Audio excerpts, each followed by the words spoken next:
Monsieur Tshisekedi, voilà, il faut dire quand même que l'accouchement de ce qu'on peut appeler comme un compromis entre opérateurs politiques de l'opposition s'est fait quand même dans la douleur. Trois jours presque d'intenses négociations. Au sortir, qu'est-ce que vous ressentez?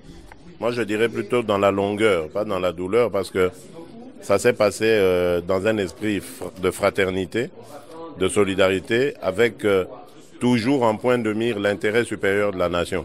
C'est normal, les problèmes à traiter étaient nombreux, les horizons étaient divers, les divergences étaient assez sérieuses, donc il fallait, dans le respect mutuel, évoluer petit à petit jusqu'à en arriver là où nous en sommes aujourd'hui. Les divergences étaient sérieuses. On peut imaginer que certainement il s'agissait peut-être des divergences en ce qui concerne le dialogue. Pro-dialogue confirmé au niveau des UDPS, anti-dialogue par exemple au niveau de la dynamique. Alors maintenant que dans le texte le mot dialogue n'apparaît même pas, on peut donc estimer que c'est exit le dialogue? Vous êtes vraiment spécialiste de la petite bête, vous autres journalistes. Mais moi, je vous dirais que ça, c'est le résultat d'un compromis. Ce n'est pas parce que on n'a pas mis le mot dialogue que cela signifie que dans notre idée, le dialogue est élagué. Non, je crois que vous avez suivi avec attention la déclaration et que vous avez entendu que nous adoptons tous la résolution 2277 et que nous demandons son application intégrale. Ça signifie, et quand vous regardez dans les recommandations de cette résolution, vous verrez qu'on parle d'un dialogue politique sous l'égide de la communauté internationale. Donc, ce sont des tournures de négociation. Il ne faut pas arriver divisé à un accord, il faut arriver ensemble, unis, solidaires, et pour ça, il fallait accepter de faire des efforts les uns les autres. Alors l'autre retombée de cet accord, hein, disons-le comme ça, c'est la mise en place d'un comité des sages qui est piloté par l'UDPS, par son président Étienne Tshisekedi. Mais on ne parle pas des durées de ce comité de sages. Est-ce qu'il va jusqu'au fin mandat de Joseph Kabila? Est-ce qu'il pourra aller au-delà du mandat si une élection n'est pas organisée? Non, moi je crois qu'il va aller jusqu'à l'aboutissement ou au résultat que nous visons. Nous visons ici, au bout de tout, l'alternance politique en République démocratique du Congo.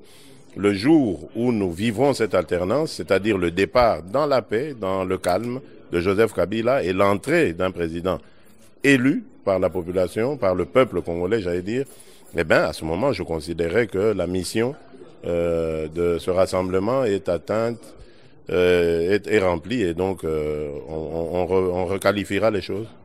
Est-ce que la mise en place de ce comité de sages n'est pas une façon peut-être voilée de mettre Tshisekedi en posture, par exemple, d'un président des transitions au cas où? Bon, je ne sais pas, le moment venu, on rediscutera, c'est sûr, par respect pour les amis. Vous remarquerez que à aucun endroit nous avons fait allusion à la transition, et comme je l'ai toujours dit, cette transition, si elle doit avoir lieu un jour, eh ben, elle aura lieu parce que Joseph Kabila et sa clique n'auront pas organisé les élections. Donc la transition aura lieu sans lui. Et pour qu'on organise des élections sérieuses, crédibles et qui vont nous amener à une alternance. Donc c'est ça notre position. Mais comme nous n'en sommes pas encore là, nous exigeons dès maintenant l'organisation d'élections dans le respect des délais constitutionnels. Alors la critique a été également émise du fait que ce forum se tient à l'extérieur du pays, dans un pays colonial, hein, par rapport à la République démocratique du Congo, dont une ancienne colonie. D'aucuns auraient souhaité que ça soit en République démocratique du Congo, peut-être encore en Afrique. Alors ceci pose le problème justement d'une certaine distance par rapport à la population congolaise, peut-être qui ne se sent pas directement, je ne dirais pas concernée, mais sensibilisée par rapport à ce qui se fait ici à Bruxelles. Quels sont les mécanismes que vous avez mis en place pour que la population puisse s'approprier les décisions qui ont été prises ici? Mais écoutez, aujourd'hui, nous vivons à l'heure d'Internet et du téléphone portable. dans la minute où je vous parle, tout le Congo est déjà au courant de ce qui s'est passé ici à Bruxelles. Donc, je vous rappelle aussi que les mégabytes ont été complètement, comment le prix ont été augmentés de façon vertigineuse. Mais ça n'empêche pas, quand vous regardez l'activité qu'il y a sur les réseaux sociaux, ça n'empêche pas évidemment aux Congolais